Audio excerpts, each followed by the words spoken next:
Então, boa noite. Quem vai apresentar agora é o professor Laerte Sodré Júnior. Ele é bacharel em Física pelo Instituto Federal, pelo Instituto de Física da Universidade de São Paulo. É mestre em Astronomia pela Universidade de São Paulo e doutor em Astronomia também pela mesma. Fez seu pós-doutorado na Royal Greenwich Observatory em Cambridge entre 89 e 92, é professor titular do Instituto de Astronomia, Geofísica e Ciências Atmosféricas da Universidade de São Paulo, onde já foi diretor. Trabalha nas áreas de astronomia, com ênfase em astrofísica extragaláctica, atuando principalmente no estudo de aglomerados em galáxia, cosmologia observacional, classificação de galáxias, lentes gravitacionais e planejamento de grandes levantamentos do céu. Então, por favor, Laerte, peço que tome aí as rédeas, pode compartilhar a tua tela. Ah, obrigado, Alexandre, pela apresentação. Aproveito para agradecer também ao Rubens por ter me convidado. Deixa eu. Vocês estão vendo a apresentação? Sim, sim, apareceu. Tá. Deixa eu fazer uma coisa aqui.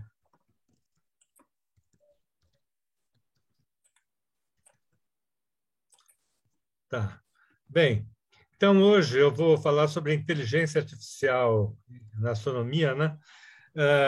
Falando da minha experiência com o Survey S+, tá? Bom, eu vou abordar esse problema em três tópicos diferentes. Em primeiro lugar, eu vou mostrar rapidamente para vocês como que a gente observa, que tipos de observação que se faz hoje em astronomia. Eu vou falar isso para localizar, né, os surveys, em particular o S+. Depois, eu vou dar uma breve introdução à inteligência artificial com ênfase em aprendizado de máquina, né? Porque é uma ferramenta que nós estamos utilizando bastante. E vou terminar, então, apresentando os resultados que obtivemos até agora com S Plus e apontar algumas direções de trabalho futuro. Bom, astronomia, vocês imaginam, é uma coisa extremamente ampla que cobre todo o intervalo de comprimento de onda, e eu vou me focar apenas num pequeno intervalo de comprimento de onda, que é astronomia óptica no solo, tá? Bem, é interessante começar comentando quais são assim alguns dos grandes problemas que a gente, discute hoje na astronomia, né? Então, o primeiro problema, digamos assim, na minha lista aqui, vem da cosmologia, né? Nós temos um modelo cosmológico extremamente bem sucedido, que é o modelo Lambda-CDM, mas ele tem dois grandes. A maior parte da matéria e energia do universo, de acordo com esse modelo, é matéria escura e energia escura, e, na verdade, a gente não sabe o que é nem a matéria escura, nem a energia escura. Então, isso é um grande problema.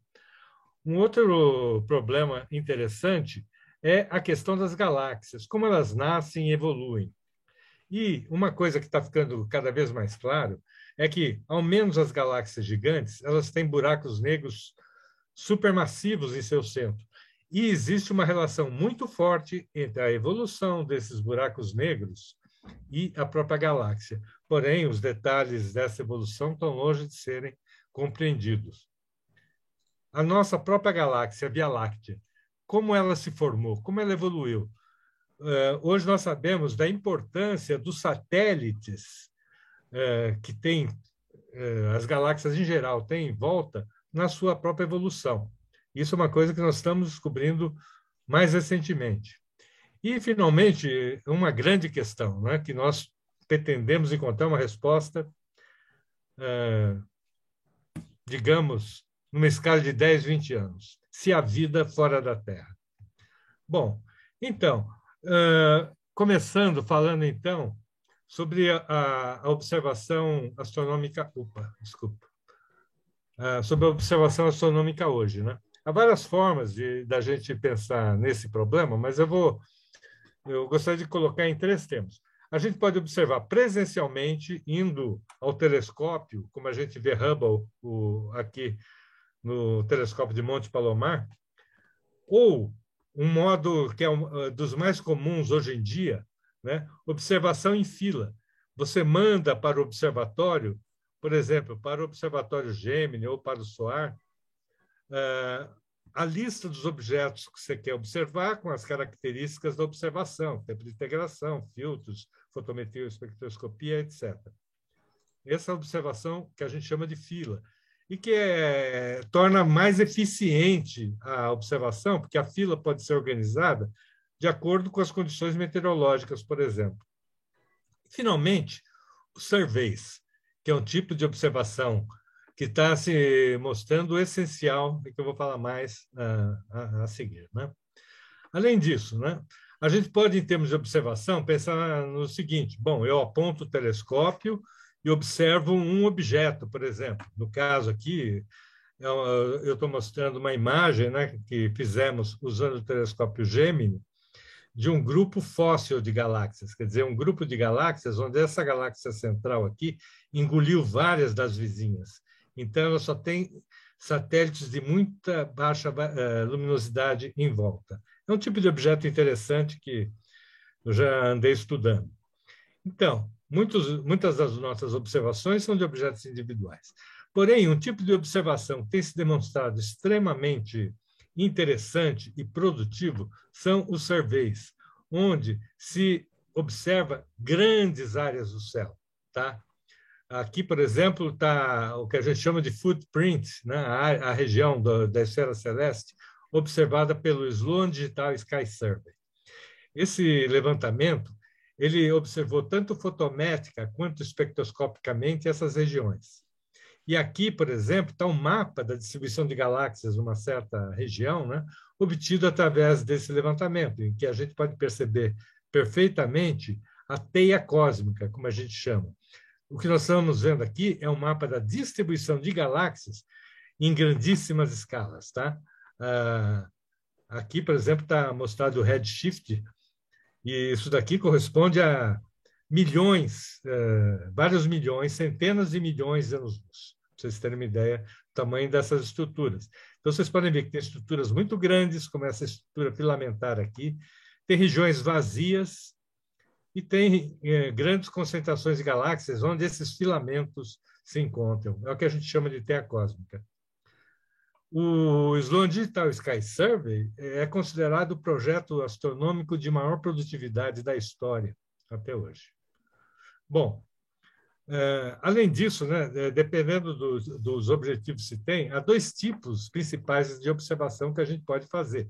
A fotometria, onde a gente mede o fluxo de luz que chega no telescópio num certo intervalo de comprimento de onda, por exemplo, dentro de um filtro, né?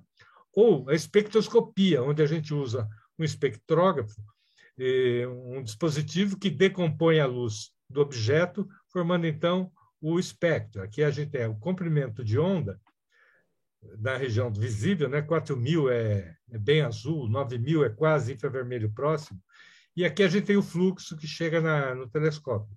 E, examinando o espectro, a gente pode determinar muitas coisas, né? Como a composição química. Então, aqui, por exemplo, vocês estão vendo linhas do sódio, do magnésio, etc. Tanto a fotometria quanto a espectroscopia são as principais ferramentas, não as únicas, né, da astronomia observacional óptica. Bom,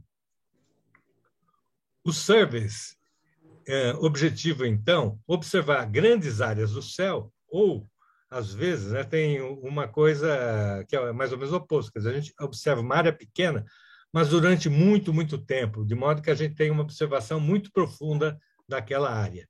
Tá? A relevância dos surveys, né, a relevância de se poder examinar grandes áreas do céu, é que isso permite a detecção de milhões de objetos e, portanto, nos possibilita estudar as populações de objetos. Por exemplo, aqui só de olhar esse mapa, né, a gente já percebe como que as galáxias se distribuem no espaço. Então, isso é um resultado de um survey em particular, mas a gente pode estudar as propriedades físicas e outras quantidades de interesse. E existem dois tipos de surveys. Os surveys baseados na fotometria, fotométricos, e os baseados na espectroscopia, espectroscópicos. Um server como o Sloan Digital Sky Survey, ele combinou ambos, fotometria e espectroscopia. Hoje em dia, está bastante em voga os surveys fotométricos, por uma razão simples. É muito mais barato, em termos de tempo de telescópio, fazer fotometria que espectroscopia. Tá? Digamos que com fotometria, em 5 minutos, você vai até uma certa profundidade no céu. Com espectroscopia, para você ir até a mesma profundidade, você demoraria, digamos, 1 hora. Tá? Assim, só para ilustrar. Então, os surveys fotométricos acabam sendo mais vantajosos, porque eles são mais rápidos de serem feitos. Então, se pode cobrir uma região importante da esfera celeste em menos tempo que surveys espectroscópicos. E aqui estão alguns dos surveys fotométricos que estão em andamento, né? O JPAS e o JPLUS na Espanha, o S-Plus no Hemisfério Sul, e o LSST é um survey fotométrico muito importante, eu vou falar sobre ele no final. Então, no caso dos surveys fotométricos, a gente quer obter parâmetros parecidos com aqueles obtidos dos surveys espectroscópicos, mas usando apenas a fotometria. Bom, então, eu mencionei que uma das vantagens dos surveys, né, é o estudo de populações. E no caso de um survey como o S+, a gente pode estudar populações de estrelas, galáxias, asteroides, etc. Então, só para ilustrar aqui, eu estou mostrando o resultado de um trabalho do Hartmann e colaboradores, usando dados do S+, né, em que eles investigam aglomerados globulares aqui em torno da Via Láctea, identificando populações múltiplas. Tá? Antigamente se achava que os aglomerados globulares tinham uma única população. Hoje em dia, e inclusive essas observações demonstram, já se sabe que isso não é verdade, que frequentemente eles apresentam diversas populações. Uma das razões importantes de se fazer surveys está ligado à própria cosmologia, né? Em particular, a investigação da matéria escura e da energia escura, esses dois grandes mistérios da cosmologia atual. Um ponto importante é o seguinte, esses dois elementos aqui, o lado escuro do universo, é uma consequência direta do modelo Lambda-CDM.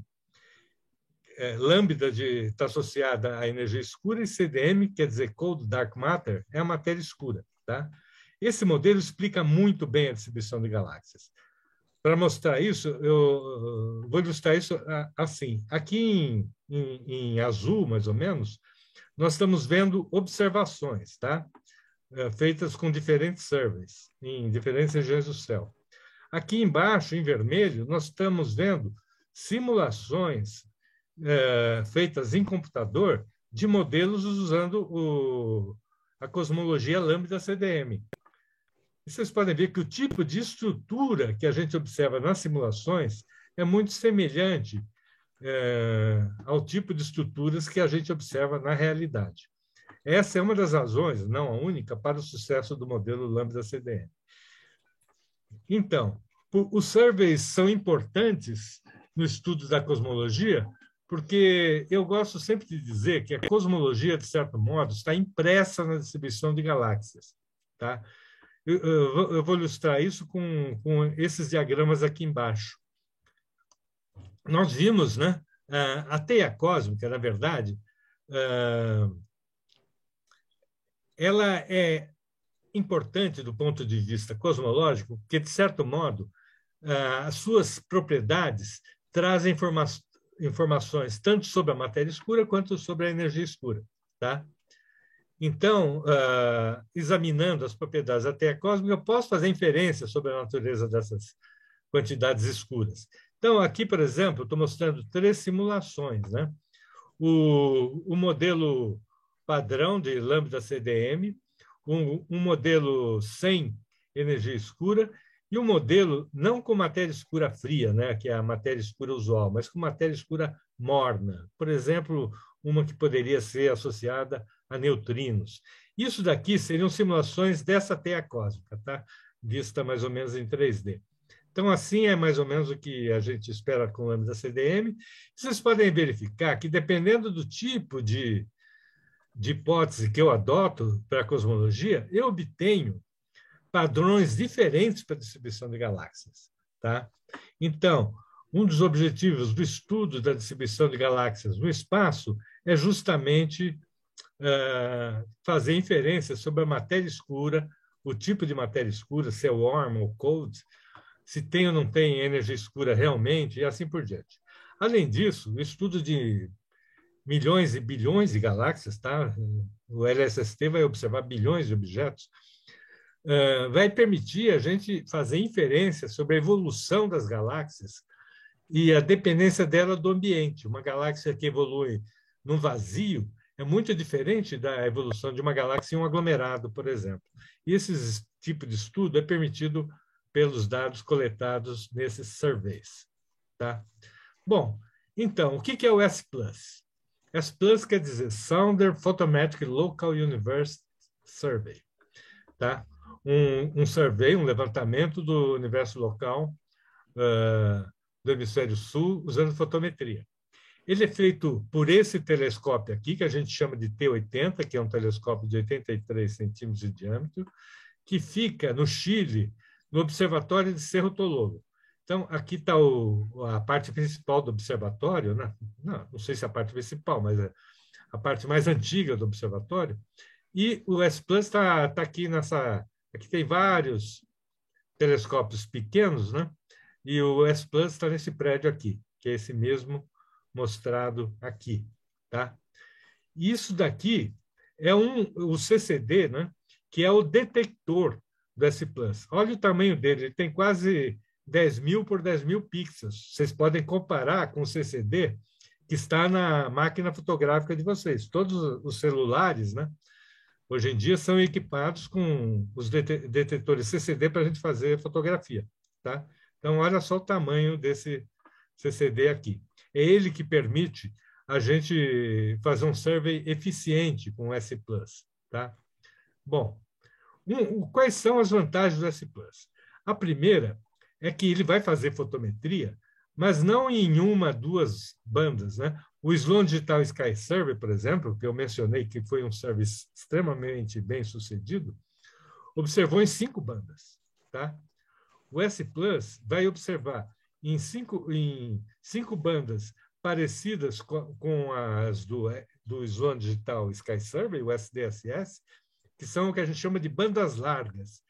Por exemplo, essa banda aqui ou essa outra banda aqui. Tá? E, além disso, vai observar em 7 bandas estreitas, que estão associadas em redshift 0 a regiões do espectro óptico. Vocês veem que aqui está o comprimento de onda, né? E aqui a transmitância de cada filtro, né? O sistema de bandas e filtros. Quer dizer, nós temos, então, 12 filtros. Cada um deles está localizado em regiões de espectro que são úteis para fazer inferência sobre alguma propriedade do objeto observado. Por exemplo, esse filtro aqui, ele detecta H-alfa, linha de emissão de hidrogênio na transição 3:2 no universo local. Esse daqui detecta o chamado tripleto do cálcio, e assim por diante. Aqui, por exemplo, eu estou mostrando para vocês imagens de 2 galáxias, né, em cada um dos 12 filtros do S+. E aqui uma combinação dessas imagens em GR, dos filtros de banda larga G, R e I. Tá? Bom, a gente já vai ver as vantagens no sistema como esse. Uma outra vantagem do S+, né, devido ao enorme CCD, é o grande campo de visão. Tá?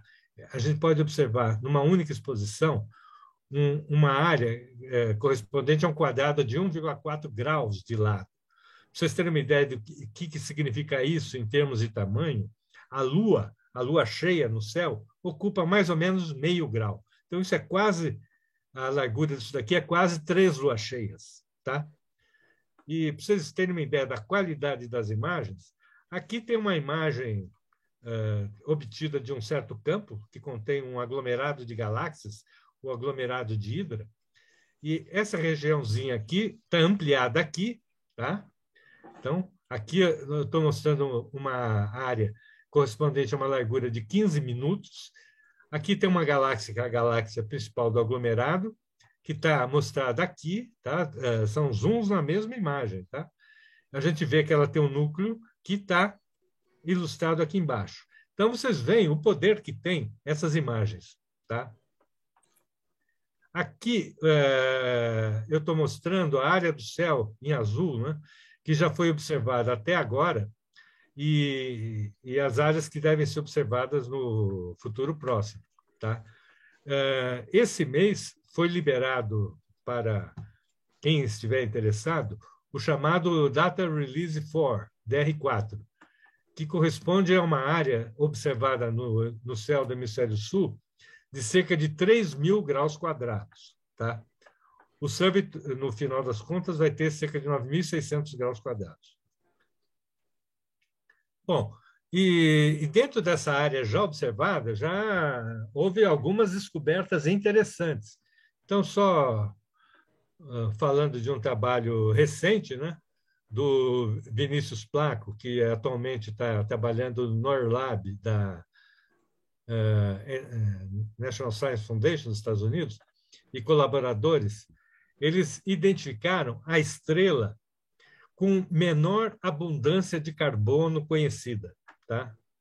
Aqui é um gráfico que mostra a abundância do ferro em função da abundância do carbono, e essa estrela está aqui, dos objetos com abundância de carbono medido, até recentemente ela era a menor.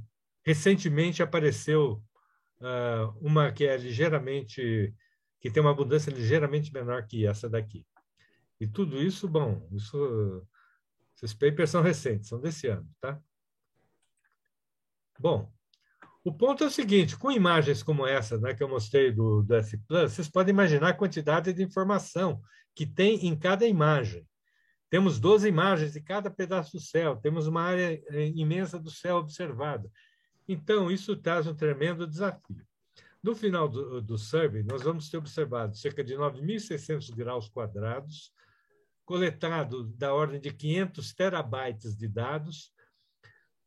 Vamos ter mais de 1 milhão de imagens, né, nas várias bandas, e fotometria acurada para 200 milhões de objetos. Tá?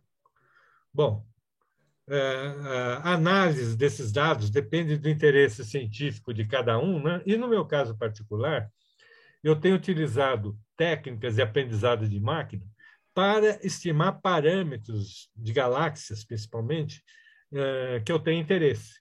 Tá? Então, a gente tem como input, por exemplo, as cores, posições no céu, as imagens, né, nas 12 bandas, para milhares ou milhões de objetos. E como output, né, de um dado problema, eu posso ter a massa da galáxia, a massa estelar da galáxia, propriedades químicas da galáxia, a distância dela, medida em termos do redshift fotométrico. Tá? Então, vou explicar para vocês um pouquinho melhor como que nós estamos fazendo isso. Tá? Bom, a inteligência artificial em astronomia está explodindo. Se a gente verifica a evolução do número de papers na área ao longo dos últimos anos, o crescimento é exponencial. Tá? Bom, uma das razões disso é que técnicas de machine learning, ou aprendizado de máquina, né, permitem a gente lidar com esse tsunami de dados de uma forma relativamente eficiente. Tá? Além disso, são métodos que são flexíveis. Né? Vocês vão ver que um mesmo tipo de rede neural pode servir para resolver vários problemas. Tá? E também são relativamente, né, fáceis de entender e implementar. Tá? Há muitos recursos disponíveis.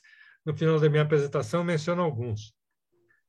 O mais importante, permite resolver problemas que seriam intratáveis por métodos convencionais. Tá? Bom, só para dar uma ideia para vocês, né, onde que entra machine learning no contexto da inteligência artificial. Na verdade, a inteligência artificial é uma área bastante vasta que envolve approaches muito diferentes. Entre esses vários approaches, tem as técnicas de aprendizado de máquina, e Deep Learning, em particular, é uma sub-área aqui do aprendizado de máquina. Tá? Nós temos trabalhado tanto com Machine Learning em geral, quanto com Deep Learning em particular.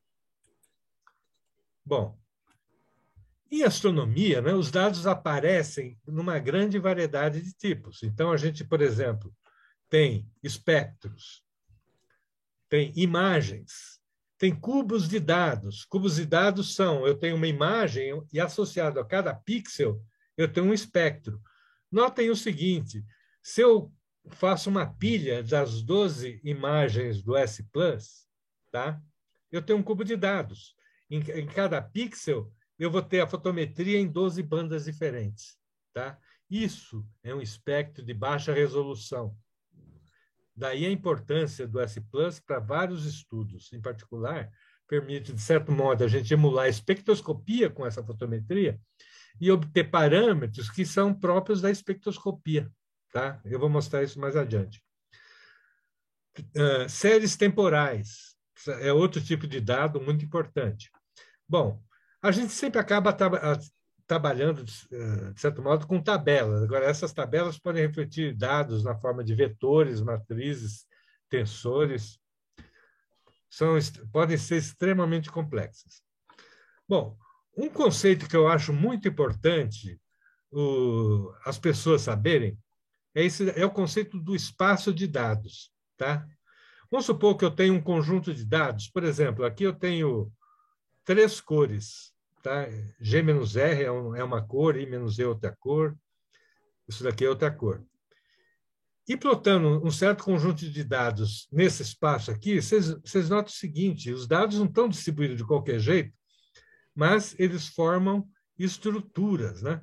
Ou seja, existem regularidades no espaço de dados. O objetivo dos approaches de Machine Learning, Deep Learning, em geral, é justamente explorar essa regularidade e sair a informação ali contida. Tá? Então, espaço de dados é um conceito importante e bastante geral. Bom, quando a gente fala em aprendizado de máquina, aprendizado, o que é a aprendizagem? Tá? Em aprendizado de máquina, machine learning, os sistemas aprendem diretamente dos dados, a partir de exemplos. Então, por exemplo, considerem aqui essa imagem. Nessa imagem tem estrelas, galáxias, eventualmente até outros objetos. E eu quero fazer, então, um sistema para classificar um dado objeto, se ele é estrela ou se ele é uma galáxia, por exemplo. Então, o que nós podemos fazer? Né? A fotometria do S+ me fornece uma quantidade imensa de parâmetros para cada um dos objetos aqui da imagem. Eu posso medir a largura da imagem, o fluxo que chega, a elipsidade, coisas assim.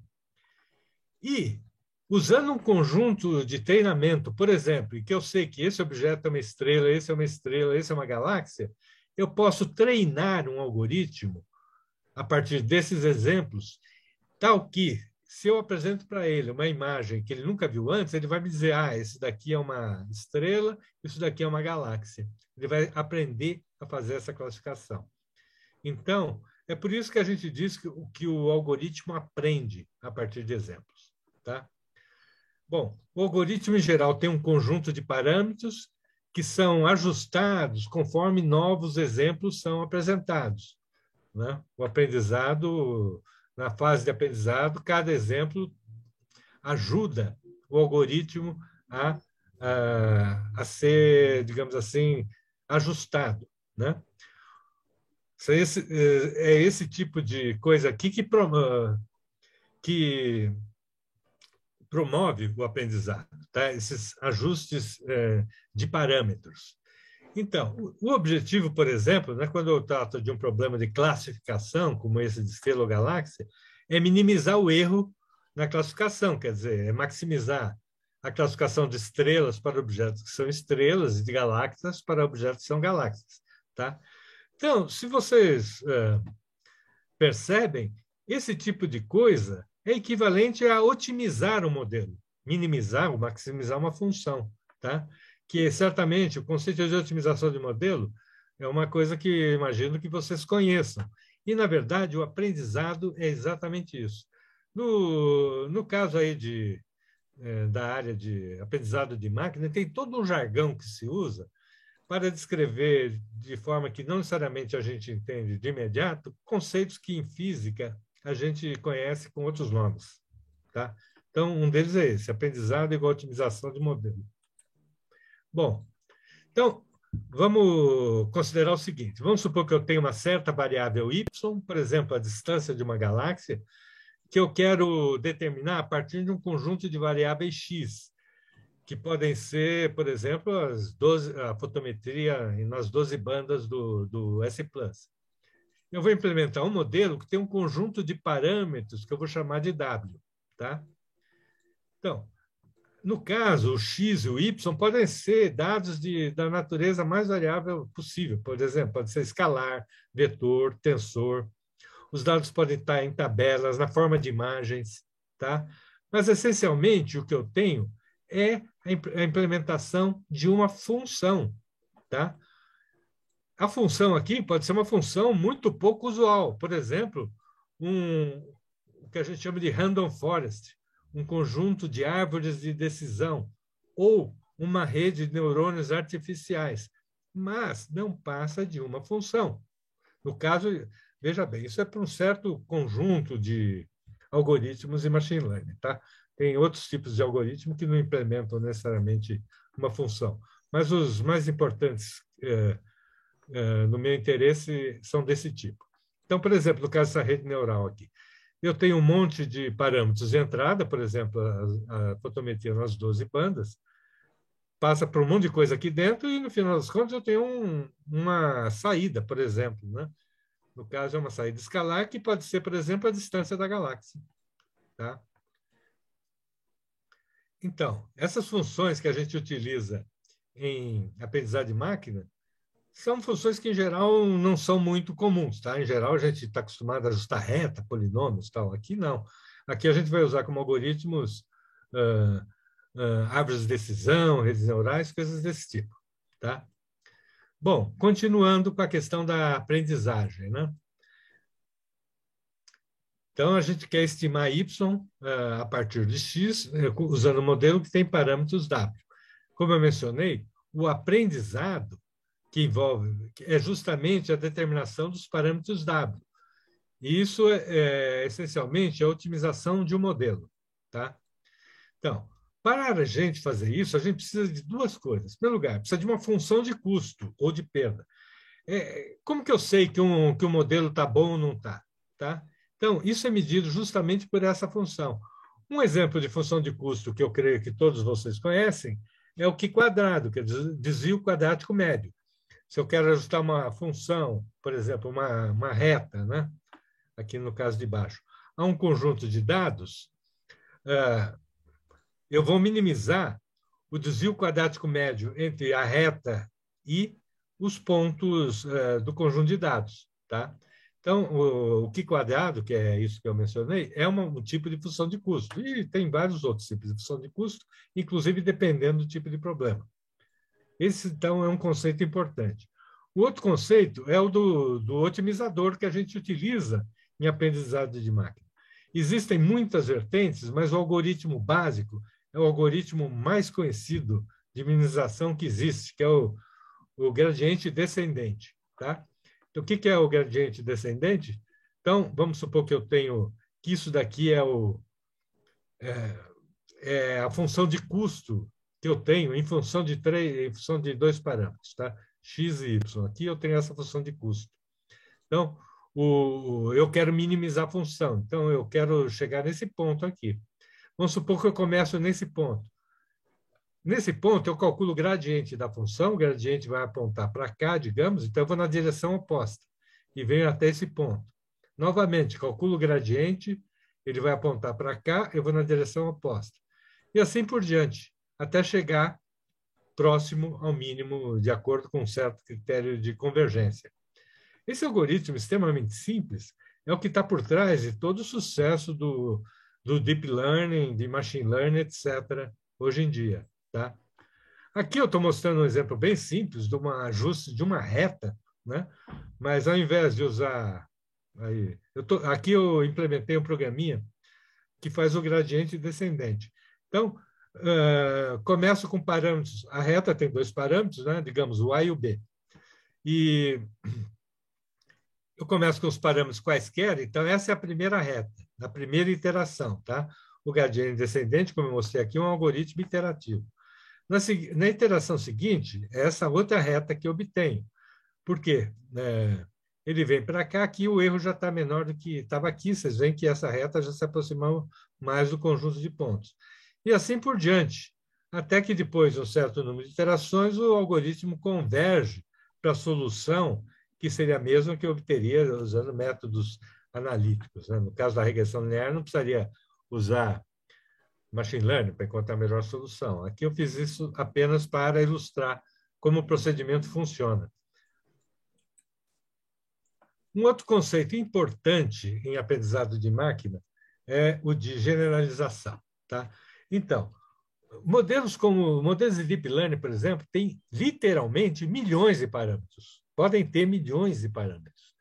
Então, isso significa que existe um grande risco de alguns modelos fazerem o que a gente chama de overfitting, quer dizer, ao invés de ajustar os dados de uma forma suave, ajustam essencialmente os erros, tá? Como eu vou mostrar já já.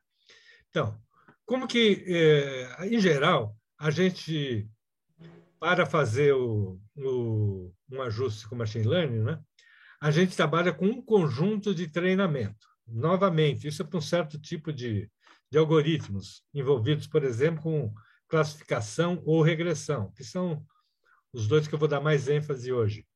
Tá? Então, a gente trabalha com um conjunto de treinamento onde a gente sabe o resultado. Tá?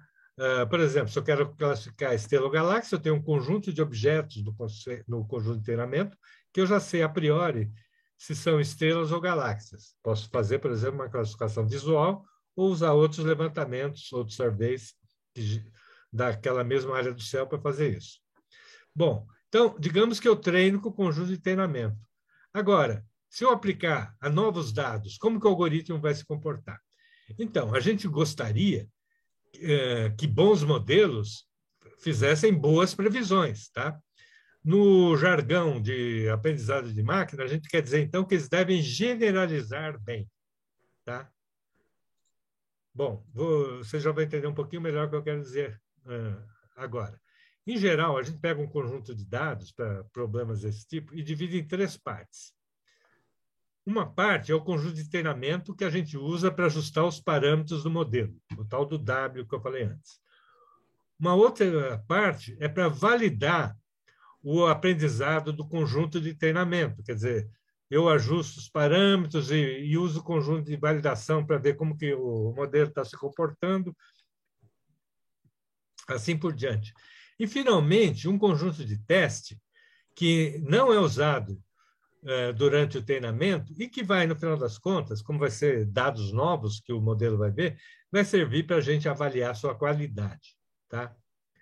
Então, olha só, aqui eu vou mostrar a evolução da função custo em função das iterações. Tá?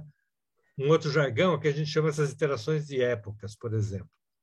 Então, quando eu uso o gradiente descendente, o conjunto de treinamento, sempre a função custo vai cair, tá? Porque é por construção, eu sempre vou na direção contrária ao do gradiente. Notem bem, eu posso cair no mínimo secundário, tá? Mas, de qualquer modo, o comportamento do treinamento no conjunto de treinamento é esse. Já no conjunto de validação, por exemplo, ele começa caindo, né, mais ou menos como o conjunto de treinamento, mas a partir de um certo ponto, conforme o conjunto de treinamento continua, o custo do conjunto de validação começa a aumentar. Isso daqui é o que a gente chama de overfitting. vocês terem uma ideia do que acontece, eu vou mostrar aqui um overfitting de um outro problema, mas que visualmente é bem fácil de entender. Vamos supor que eu tenho esse conjunto de dados aqui, né, em que eu vou treinar modelos polinomiais de vários graus, tá? Grau 1, grau 2, grau 3, etc. E vou usar no treinamento os pontos vermelhos. E vou usar em verde um conjunto, é o conjunto de teste. Tá? Então, aqui estão os dados. Se eu utilizo um polinômio linear, quer dizer, ajusto uma reta, vocês veem que ao conjunto de teste, tá? Vocês veem que o conjunto de teste não é bem ajustado aqui. Tá? Isso é o que a gente chama de underfitting. Tá? O modelo ainda não está adequado. Se eu ajusto um polinômio de grau 2 ou 3, vocês veem que o modelo está passando bem aqui por esses pontos. Tá? É um modelo adequado. Se eu ajusto um polinômio de alto grau, tipo grau 8, olha só, ele passa por perto de quase de vários pontos aqui, mas com umas oscilações horrorosas. Na verdade, ele está ajustando o ruído dos dados, não mais os dados. Tá? Aqui, então, está vendo overfitting. Então, um bom modelo deve parar, por exemplo, o treinamento por aqui, para evitar overfitting. Bom, aplicações de aprendizado de máquina. São inúmeras, tá? Regressão e classificação, vou falar em seguida, estimativa de densidades, cluster análise, redução de dimensionalidade, sistemas de recomendação, como esses do Netflix, recuperação de informações, robótica, visão computacional, jogos, detecção de anomalias ou fraudes, séries temporais, a lista não tem fim. A fauna de algoritmos também não tem fim. Regressão em geral, regressão logística, árvores, o késimo vizinho mais próximo, suporte vector machines, random forest, bagging, boosting, redes neurais, etc. O ponto principal aqui não é isso daqui.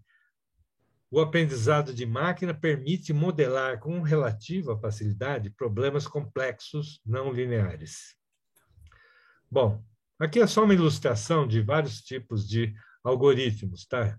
Redes neurais, autoencoder, que é um tipo de rede neural, processos gaussianos, o KNN, árvore de decisão, random forest. Olha, cada um desses algoritmos aqui daria um seminário. Bom, tem vários tipos de aprendizado em machine learning, tá? O que a gente chama de aprendizado supervisionado, em que, como é o que eu falei antes, a gente conhece no conjunto de treinamento o alvo que a gente quer, quer dizer, dado um X no conjunto de treinamento, eu conheço o Y, tá? A gente chama esses Y de targets. Então, exemplos de aprendizado supervisionado é regressão e classificação. Tipos de aprendizado não supervisionado. Temos um conjunto de dados e o objetivo é identificar estruturas ou propriedades interessantes nos dados. Então, por exemplo, análise de aglomeração, cluster análise, né? Estimativa de densidades, redução de dimensionalidade. Eu vou dar uns exemplos de algumas dessas coisas mais adiante. Aprendizado com reforço. Um agente aprende ações que maximizam o sucesso ou a recompensa. Então, exemplos desse tipo incluem esses veículos autônomos, né, que estão sendo desenvolvidos aí por empresas automobilísticas e grupos de inteligência artificial, o jogo de Go no computador da Google, né, busca de outliers, é o projeto que nós temos. Então, as duas principais aplicações minhas, né? A primeira é regressão. O que é regressão? Eu tenho um conjunto de dados X, eu quero obter o Y, onde, no caso, o Y é uma variável contínua. Tá? Então, um exemplo de regressão é a estimativa de redshift fotométrico a partir da fotometria de um objeto. Então, aqui eu estou mostrando um resultado, né?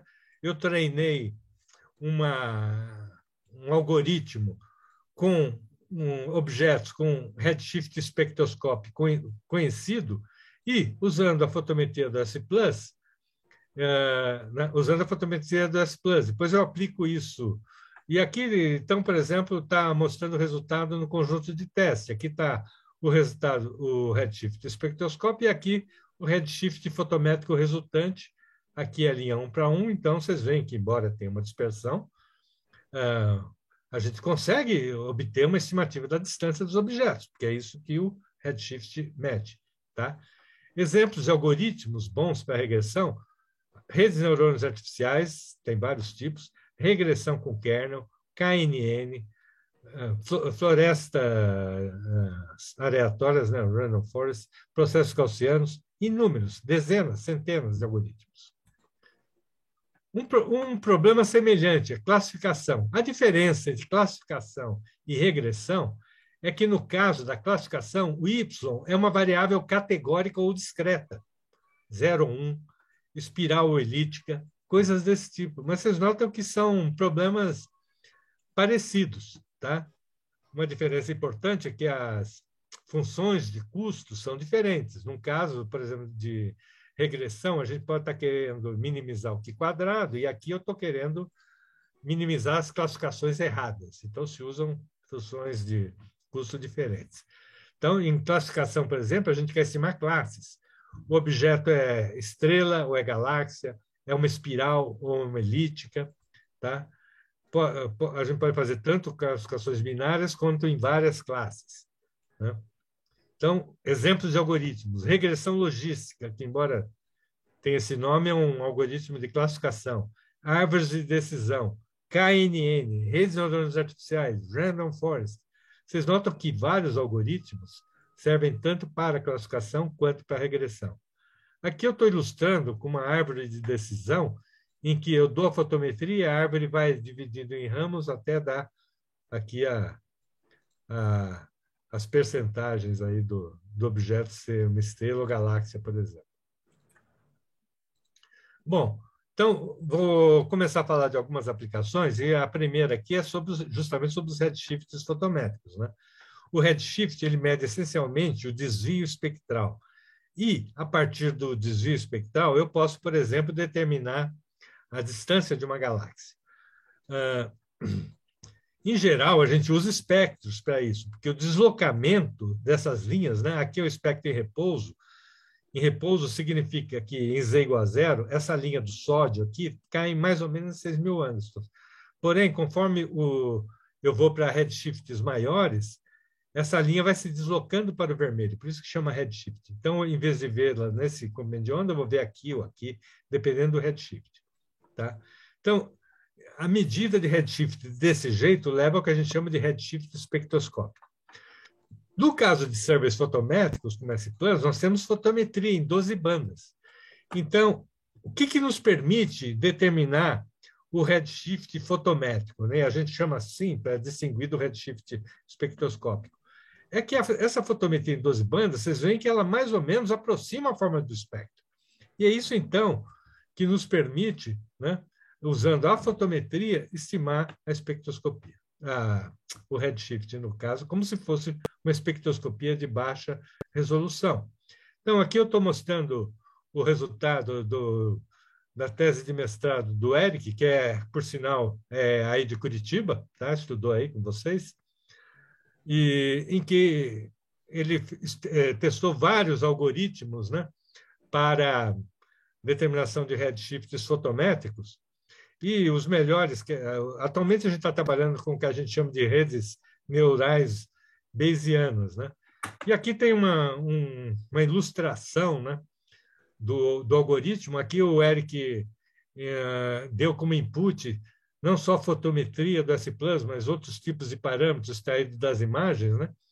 E cada um desses pontinhos aqui, nessas várias camadas, que são camadas de redes neurais totalmente conectadas, né? E cada um desses daqui é um neurônio artificial que faz uma certa operação matemática não linear. Então, são neurônios de tipo ReLU, né? Um detalhe técnico. E a saída aqui são 200 saídas, não é uma só. Essas 200 saídas dão a distribuição de probabilidade do redshift de um dado objeto. Então, a gente não só não sabe apenas o redshift do objeto, mas sabe a distribuição de probabilidades dele, que é uma quantidade mais informativa e poderosa que apenas a estimativa de ponto. Tá? E a gente consegue uma acurácia, né, muito boa, de 0,02 no redshift, em média, né, para objetos em certos intervalos de redshift, a precisão é bem melhor, 0,015. Tá? Essa é uma rede neural que é treinada com galáxias que a gente conhece o redshift espectroscópico. É mais de 1 milhão de galáxias que a gente utiliza no treinamento. Um outro tipo de aplicação que a gente fez, agora em classificação, foi em classificação morfológica, num trabalho liderado pelo Clécio, um colega lá do CBPF, no Rio de Janeiro, tá? Em que a gente utiliza redes neurais de um outro tipo. Enquanto aqui a gente está usando redes que a gente chama de densamente conectadas, aqui nós estamos usando chamadas redes convolucionais, em que você apresenta a imagem e não tabelas, digamos assim, dados de uma tabela, mas você apresenta diretamente a imagem para a rede. Tá? E aqui, no caso, a gente utilizou uma rede convolucional pré-treinada, que é uma técnica muito usada hoje em dia, que a gente chama, inclusive, de transferência de conhecimento. Digamos o seguinte, essa parte da rede aqui foi treinada usando amostras do ImageNet, que é uma coleção de imagens que tem desde gato, cachorro, galáxia, são milhões de imagens, tá? E essas redes, o tempo de treinamento dela demorou meses. Daí, o que a gente faz? A gente supõe que essa rede convolucional, nessa região mais interna, aprendeu a extrair, a filtrar as principais características das imagens. E daí a gente gruda, entre aspas, né, na ponta dessa rede convolucional, então, que foi treinada nesses milhões de imagens, a gente coloca uma rede, por exemplo, totalmente conectada, e que a gente treina só esse pedacinho aqui para resolver o problema que a gente quer. No caso, a gente estava dando imagens em 3 bandas, GRI, tá? E pedia para a rede classificar em elíptica, espiral ou ambígua as galáxias. Tá? Para fazer essa classificação, a gente considerou galáxias com morfologia conhecida do Galaxy Zoo. Então, aqui é um exemplo, né, do input dessa rede. Aqui, por exemplo, tem uma galáxia Early Type, uma elíptica, aqui uma espiral. E aqui está a matriz de confusão, como a gente chama, né, do conjunto de treinamento. Aqui a gente tem os objetos, a gente conhece a classe dos objetos do conjunto de treinamento. Então, 98% foram corretamente classificados como early type, elíptica ou espiral tardia, como a gente chama. Apenas 6% desse tipo de galáxia foi classificada erroneamente. E 99% quase das espirais foram classificadas corretamente. Então, vocês veem, né, o potencial desse tipo de técnica. Tá?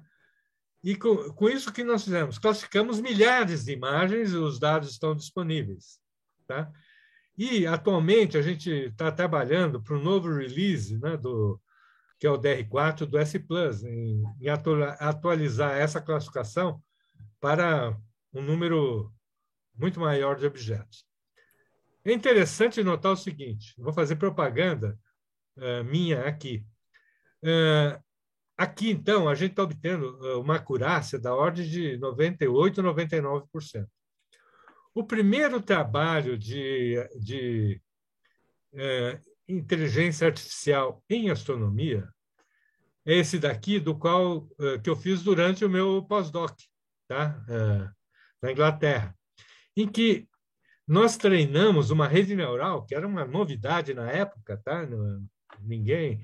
A gente descobriu isso por acaso, porque o Michael Story Lombard, o primeiro autor, ele é médico.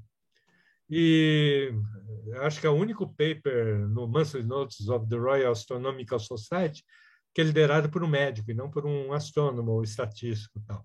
Mas o Michael, ele tinha um programinha que implementava uma rede neural simples, tá? E naquela época eu estava a par do primeiro catálogo de propriedades de galáxias digitalizadas, tá? Então, nós utilizamos parâmetros daquele conjunto de dados, né, que estavam disponíveis em tabelas, treinamos uma rede neural extremamente simples para classificar aqui em 5 classes diferentes: elíptica, S0, espirais tardias, espirais jovens, irregulares. E a classificação, a precisão da classificação foi de 64%. Tá? Tá certo que aqui nós estamos classificando em mais classes do que aqui, tá?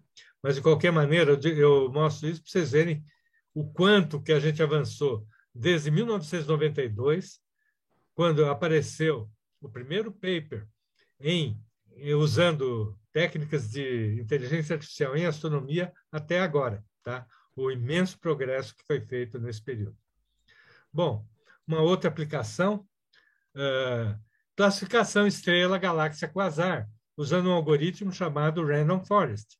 Uma Random Forest é um conjunto de árvores de decisão. Esse artigo foi fruto da tese de mestrado da Liliane Nakazono, que atualmente está fazendo um sanduíche nos Estados Unidos. E o algoritmo aqui, assim como no caso aqui, a gente obtém a probabilidade de cada classe, tá? Não é apenas que a gente obtém a estrela, a galáxia, tal. A gente tem a probabilidade de um dado objeto ser estrela, galáxia ou quasar, tá? Então, ela fez isso usando um algoritmo chamado Random Forest. E é interessante que nesse mesmo paper ela utiliza uma técnica de compressão de dados, que é uma aplicação muito importante também de aprendizado de máquina, porque permite a gente projetar o espaço de dados. Por exemplo, o espaço de dados da fotometria do S-Plus é um espaço de 12 dimensões, tá? Um eixo correspondente a cada uma das bandas. E se eu adiciono outras medidas, como parâmetros da morfologia dos objetos que eu posso medir nas imagens, eu tenho um espaço de dimensão maior ainda. Obviamente que eu não consigo visualizar esse espaço. Então, é interessante utilizar técnicas de compressão de dados para projetar esse espaço de dados em 2 dimensões. E um algoritmo que está ultra na moda é esse t-SNE aqui. E aqui a gente está vendo, então, a projeção, né, que a Liliane fez em seu trabalho, de galáxias, quasares e estrelas em 2 dimensões. E vocês podem ver que existe uma certa segregação, a gente vê isso visualmente, né, de objetos de diferentes tipos nesse plano. Tá? Então, uma boa parte da classificação pode ser feita usando apenas esse plano e não algoritmos mais complexos. Bom, nós temos vários projetos em andamento usando uma grande variedade de técnicas, então, só para mencionar alguns aqui, eu tenho alunos trabalhando, por exemplo, em busca por galáxias anãs ultracompactas. É um certo tipo de galáxia. Então, nós treinamos a rede, uma rede neural, para... Na verdade, eu estava fazendo isso com rede neural, mas essa minha aluna está usando outros algoritmos, como Random Forest e SVM, que são muito bons para problemas de classificação, como é o caso aqui. Então, nós estamos procurando essas galáxias num certo aglomerado de galáxias, muito próximo, que é o aglomerado de Fornax. Ele está tão próximo que permite a gente observar esses objetos, que para aglomerados mais distantes fica impossível. Tá? Não sei se algum de vocês aí conhece o código Starlight, né, que foi desenvolvido pelo Roberto Cid Fernandes, lá de Florianópolis, e que é muito utilizado em astronomia. E o que nós fizemos? Nós estamos fazendo, em vez de rodar o Starlight usando espectros, nós treinamos redes neurais para, a partir da fotometria de galáxias, estimar os parâmetros do Starlight. Tá? tem funcionado muito bem. Estamos procurando aglomerados de galáxias usando os redshifts fotométricos derivados também por Deep Learning. E estamos procurando objetos raros utilizando técnicas de aprendizado com reforço. Então, novamente, enfatizando um ponto que eu acho fundamental aqui. O aprendizado de máquina permite modelar problemas complexos não lineares.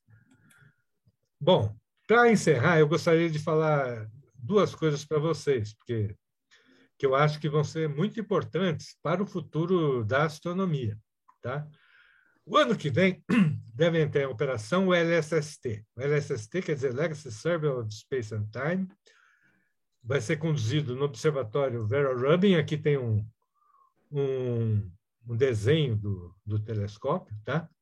Fica pertinho do Gemini e do SOAR lá no Chile. Tá? Bom, eu vou ler aqui uma sentença do Željko Ivezic, que é o principal cientista desse projeto.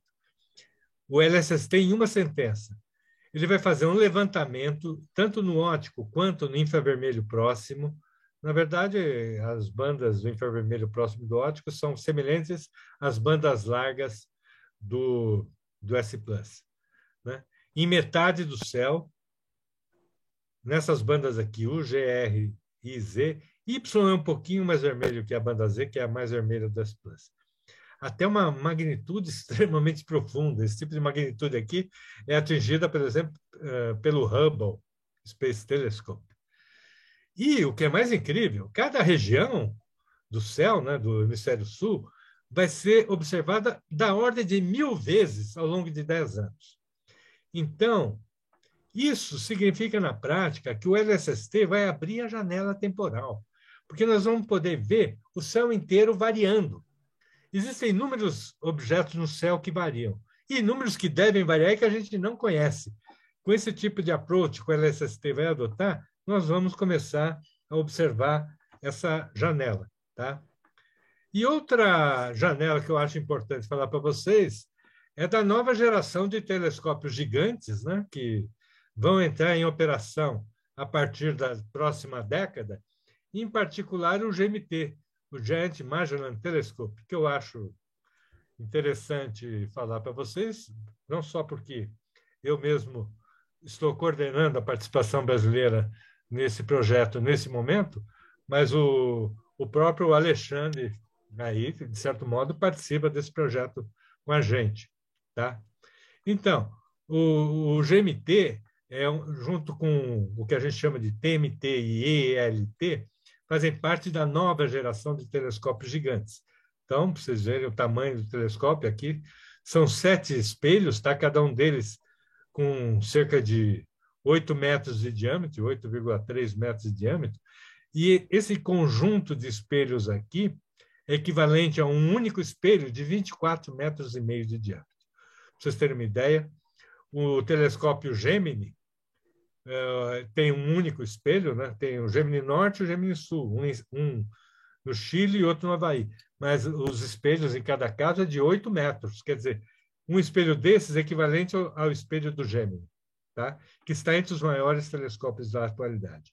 O GMT vai ter uma área 10 vezes maior que a do James Webb Telescope, que está nos mandando imagens incríveis esses dias, e a resolução, a nitidez das imagens vai ser 4 vezes melhor que a do próprio James Webb. Tá?